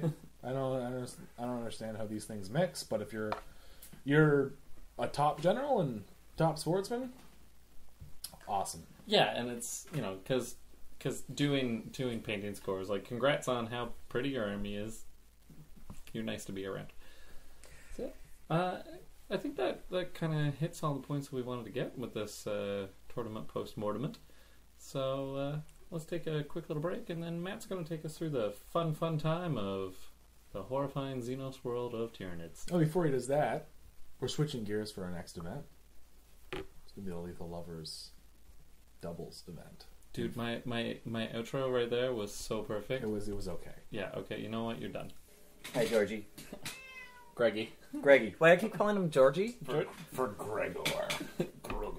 Lord. You know what Gregor loves, though?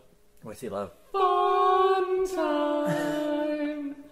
That's a little awkward. Yeah, that's what we're going for. Yeah. Matt, for fun time, you want to just kind of take us through the changes in the Tyranid codex from the index, and just like, not even the changes, just like how you like the functions.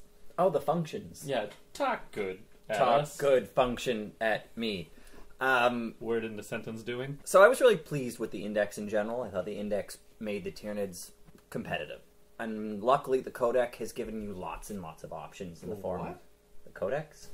That's not what you said. The codex? Yeah. Never heard of that before. No? Paul, Hi.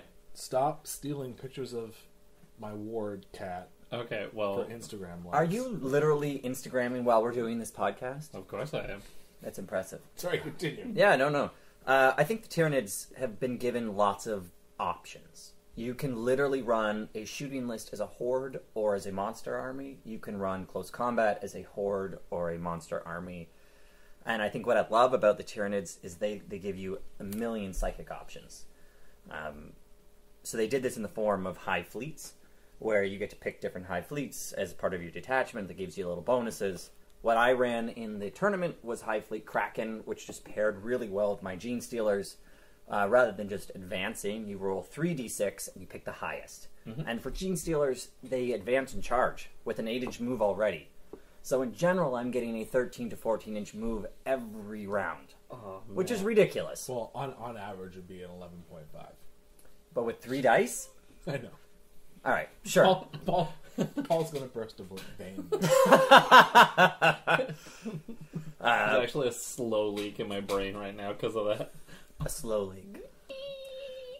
For me, what the biggest addition to was they created a Neurothrope character, which is a character version of the Zoanthrope. Mm-hmm. 5 wounds, can cast twice, dispel twice, and they're 70 Ooh, points. that dispel twice is huge. Yeah. 70 points? 70 points, 3 up in Vuln save, Strength 4, 3 wounds, or sorry, Toughness 4, 3 wounds. These things are tanks all to themselves, and they're only 7 points, 70 points. Is a librarian like 71 points. Chaos Sorcerer is 100 plus? Oh, force weapon. Yeah.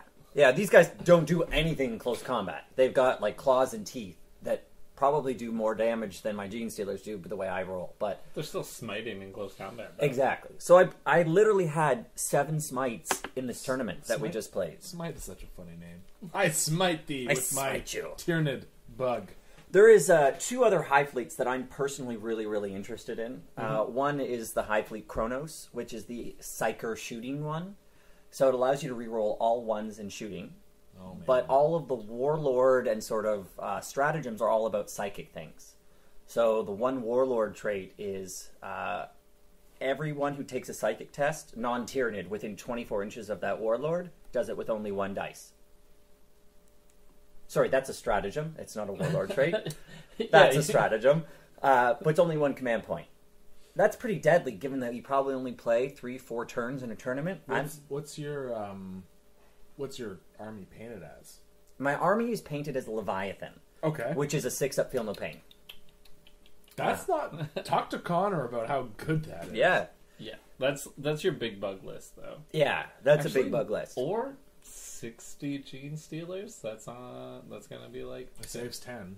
Yeah, 10. but I would rather get On in your average. face with 60 Gene Stealers as fast as possible. True. That's true. Yeah. Getting them in combat also saves them. The one thing about this Hive Fleet Kronos, which I just absolutely love, is the Warlord trait, which is that if you fail a psychic test within Shadow of the Warp range of this guy, so Shadow on the Warp already means -1 to your psychic tests. If you fail, you just take D3 mortal wounds. That's... Oh. Oh, if you fail your psychic test. Yeah. So I'm going to make you only roll 1 dice after you've declared. I'm going to make you roll 1. You're going to fail, and then you're going to take D3 mortal wounds. Why do we call Matt a nice guy? I don't know. Because I'm going to nicely beat you. That's true. You make us feel nice about it. Yeah, I'm really sorry. I didn't mean to do that. The cards just happened, and the dice just rolled that way. Yep. I didn't build my list for this to happen. But they've got some other interesting Hive Fleets. They've got a Hive Fleet that allows you to reroll your charges, which is kind of neat. Huge. Yep. And then the other one that you would pair that with adrenal glands, which give you a +1 to your charge roll. Ew. So you would bring units that have a lot of adrenal glands. Oh, hi. Are there any high fleets that ignore cover? There is. No, there isn't. There's a stratagem that allows you at the beginning of the game to ignore cover. For the rest of the turn? You pick one terrain piece after your opponent has deployed, and you're just like, that doesn't give you any cover anymore. Oh, that's kind of Okay. cool. I like that one. The other interesting one is, I think it's Jorgmander or Jorgmander, I can't pronounce it. Jormungadur. Probably. And it's everything in your army has a cover save. Yeah, I like that one. But you don't get it if you advanced or charged. Or you're playing Paul. Or you're playing Paul. Yeah. And I'm like I think to myself, this just doesn't strike me as a Tyranid-focused Hive Fleet. I don't advance. I don't charge. What am I doing? It's a big bug list. It's a shooty list. But if I'm taking a shooty list, I would probably prefer to take Chronos and get the reroll ones. Yo, Hydra is not bad. I don't know. Really? Read that out. You can reroll hit rolls in the fight phase for units with this adaptation that target units containing fewer models than their own. Yeah, this is where you take 60 Gene Stealers. Right, but I'd have they max out at units of 20. Takes units of 20 of anything in any list that isn't orcs or Tyranids. But that literally only helps me on certain parts of my models. I want everything in my army to benefit from an advantage. That's fair. So, That's fair. For me, some big changes. Hive Tyrants went from 12 wounds to 9 wounds. That's brutal. So that's good. That's amazing. Really good. Because now they can't be targeted. Hive Tyrants were getting killed so easily. Woke, Paul. Oh, I feel too woke. And they went from a 5-up invuln to a 4-up invuln. So these Hive Tyrants are all of a sudden useful. I'm sorry, pick one. Did their points change? No, but no one would take a Hive Tyrant before because they died too easily. Swarmlord got a big buff. His invulns went up by 1. That was it. His points stayed exactly. Hive Tyrant has 12 wins. What? Hive Tyrant has 12 wins. Wow, what? Hive Tyrant has 12 wounds, Matthew. I'm looking at the book. All right. I spend too much time on the forums and blogs, apparently, where I read garbage. What's happening in chapter approved right now? No, it's not a chapter thing. Don't listen to anything I've told you. Go read the codex. Also, the Swarmlord has a 4-up invulnerable save. Keep reading his rules. In close combat, he's got a 3-up. No, that's different than what you were saying. Yeah, but I'm going to get the Swarmlord into close combat on the first turn. I know. His special ability is amazing. Gonna go back to the fact that Hive Tyrants have 12 wins. I honestly was so super excited because I was like, they have 9. It was probably a rumor I read on one of the. To kill you for tapping the table. That's all right. I'm leaving it all in. I'm never gonna get to come back, so this is the only time you get to hear my voice. We have a lot of guests who are never invited back. I'm kidding. We're kidding. 1 unit was removed from Index to Codex, and that was Tyranid Shrikes, which are warriors that can fly. That's kind of a bummer. I always liked those dudes. Yeah, but no, but you can still use them. I could still use them. Yeah. Absolutely. Anything that could fly in the Tyranid Index that they kept into the Codex also can now deep strike. Oh, neat. Which is good. Nice. So you keep your Hive Tyrant off the table so he doesn't get shot to death on the first turn. And then you can target him because he has 12 wounds. Because he has 12 wounds. Shows how much I know about my army. The Death Leaper used to have a pretty awesome ability to be able to deep strike really close to something, and they got rid of that, so no one will ever bring a deep Death Leaper anymore. But you're subtracting 2s from the hit rolls to hit it. Yes. And it's 9 inches away, re-rolling charges. Mm-hmm. But Lictors re-roll charges already. So he's effectively a glorified Lictor, but costs a lot more. That's fair. With a neat thing is if you can get him in concert with a Malanthrope, with a Death Leaper, and you make him the only thing your opponent can shoot, you've got -3 to shoot at him, which is kind of neat. Otherwise, That's brutal. The big changes for the Tyranids came in the form of stratagems, relics. They really didn't change a lot. They tweaked. Some stuff got cheaper points. The Toxicrin was originally useless because it had a 4-up weapon skill, and it degraded its weapon skill as it went on.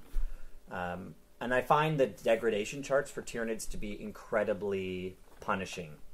These are supposed to be bioengineered creatures to do something incredibly well, and it's like, oh, you've scratched my arm, I can no longer do anything. It's not scratched. Yeah, it's gone. It's always half wounds or less. Yeah. And it's like, you're now missing a leg. Yeah, but with the prevalence of Melta and las cannons, you lose half of your wounds with one shot. One successful shot. Yeah. So Yeah, well, I'm fine with that. yeah. I'm fine with that. Monstrous creatures had such a heyday in 7th. Yeah. I am totally okay with them. And it's okay, I love Gene Stealers. And they buff Gene Stealers, so I'm good with that. Yeah, Gene Stealers did A-okay. There was a neat thing, I think they're called infestation nodes, if you can find the Gene Stealers in there. It allows you to place Gene Stealers in reserve, and you put 4 tokens, infestation nodes out inside your deployment zone, and at any point, you can literally bring the Gene Stealers in onto one of these deployment or infestation nodes. Yeah, I saw the little... Oh, that's awesome. Yeah. Did they come with the codex? The little Mylar? No, I printed those myself, and I laminated them myself. I Yeah. like them. You bought a laminator? No, I used packing tape to laminate them. That's Packing tape and a hairdryer. Yep. that's the lamination process. Yeah, literally. But there's a stratagem that you place a lictor down, and it's called Pheromone Trail. It's 1 command point, and it says you can, as long as there's a lictor on the board, when you're bringing a unit in from reserves, you can ignore its reserves requirements and bring it in so that it is within 4 inches of a lictor. That's cool. Ugh. So I no longer need to use a Trigon to deliver Gene Stealers. I can now bring Gene Stealers out with a 43-point lictor model. You're bad. Well, I think Chaplain Orton Cassius says it the best. What does he say? The blasphemy of the Tyranids is such that only one solution is acceptable. Eradication. Inferno. Extermination. Yep. Ah, we had to all guess a word. I'm very excited to play this codex. It's fun because I don't think there's anything that is overly ridiculous, but there's just a lot of options. Yeah, which is the best. Yeah. You want those options, right? Yep. Nick with the big beard said to me, he's like, please can we play again? I want to play against monsters. And I was like, yeah, any day of the week. So Yeah. That, and I mean, Space Wolves hunting big monsters. exactly. It was just fluffily appropriate. Is that a word, Yeah. fluffily? Sure. Sure. It is here. This basement's pretty lax with its rules. Did you ever use the feeder tendrils? I did. That's such a good one. So it's a neat. Feeder Tendrils gives you the ability, if I think a Lictor, Gene Stealer, Toxicrin, or Venom Throw kills a character in combat. But I love how Gene Stealer's in there. It's just like, yeah, you know that thing that I have 60 of? Yep. And it actually was very helpful. I think it was against Matt, where we killed a character, and I only had like 2 command points left. So I used Feeder Tendril, which says spend a command point when you kill a character and roll D3, and you get that many command points back. Yeah. Which then gave me enough that I could use the stratagem that allowed me to fight again. That's so brutal. Like eating a guy's brain to kill his friends. Yep. Brutal. Like the first Starship Troopers. Yeah. It's, So they've made them. In all fairness, it feels very Starship Troopers, and it's appropriate given that Starship Troopers is about to come out with a 4K version of it, so on Blu-ray. the Verhoeven version. It's one of my favorite movies. Like the first one? Yeah. Stop saying the first one like those other ones mattered. Are there other Starship Troopers? 3 wasn't bad. Wait, there was like a Starship Troopers 2 and 3? 2 was awful. 3 wasn't bad because they got into like the religion that the bugs have. Do you think, is it Casper Van Dien? Do you think that he thinks he's in a satirical movie? No. Yeah, because he's playing it completely straight in that entire performance. Yeah. Yeah, and for anyone who ever accuses Heinlein of being a fascist, that movie and the books are a scathing criticism of militarism and fascism. It is not a pro. Yeah, you're not getting it. You're not reading deep enough into it. Yeah. But no, 3 is really good. I'd watch it. I'll have to watch the third one. Advice against playing against Tyranids, which oftentimes people have asked me, is remind your Tyranid opponent about Synapse. Synapse is literally only 12 inches. And you fail morale if you're not within... Well, you don't automatically fail, but you auto-pass morale if you're within Synapse. Ugh. Outside of it, Tyranids have garbage leadership. As they should. As they should. Wait, do Gene Stealers don't need it, though? Gene Stealers do need Synapse. Luckily, they have, I believe, a leadership of 9. Ah, okay. Yeah, That's not bad. They're your forward operating group. Yeah, they're supposed to operate on their own. It's better than the Space Marine. It is better than the Space Marine. But yeah, Termagants are 5, Hormagants are 5. Yeah, Even Tyrant Guard, even Hive Guard. they're all supposed to be controlled by the hive mind, and when they're on their own, they're like, Well, they're just lizard bugs at that point. Yeah. Wait, so even Zoanthropes don't have... Well, zoanthropes are synapse creatures, so they auto-pass. Synapse is a keyword now, not a special rule. Right. Very cool.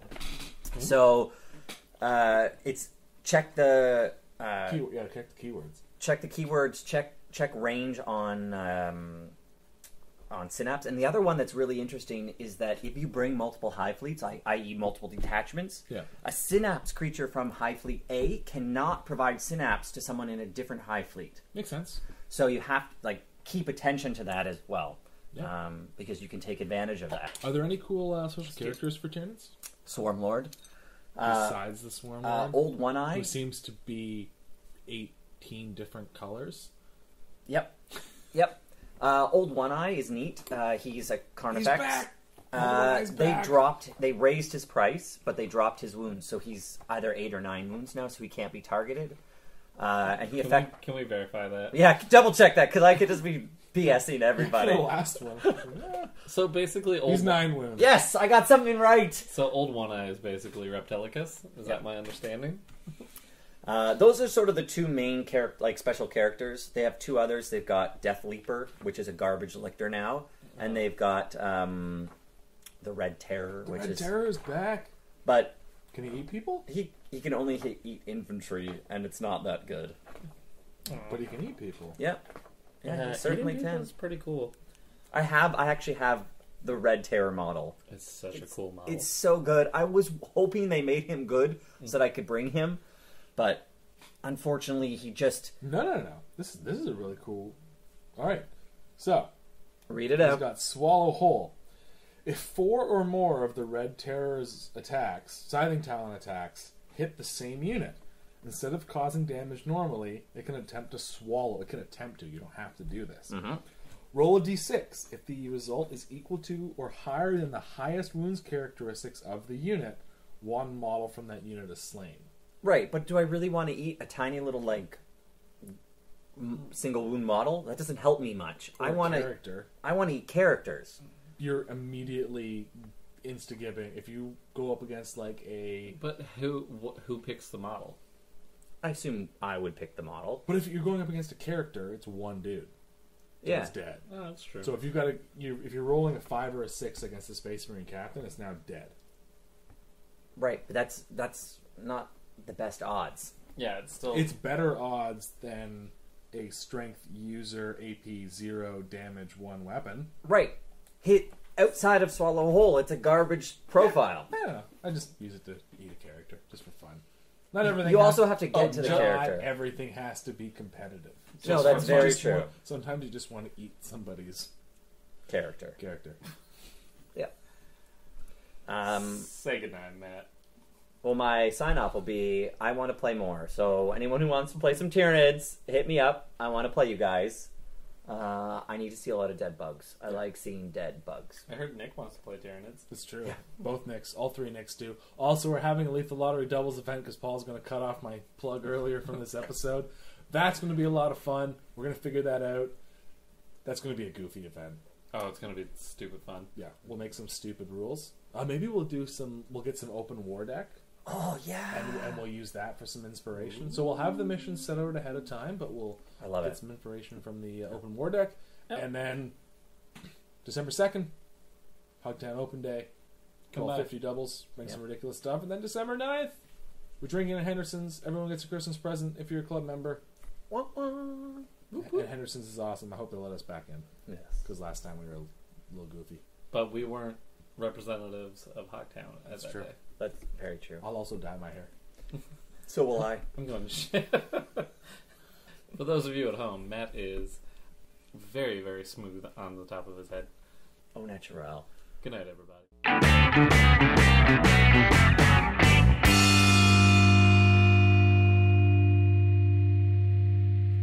Like a monkey in a rocket on his way back home. Okay.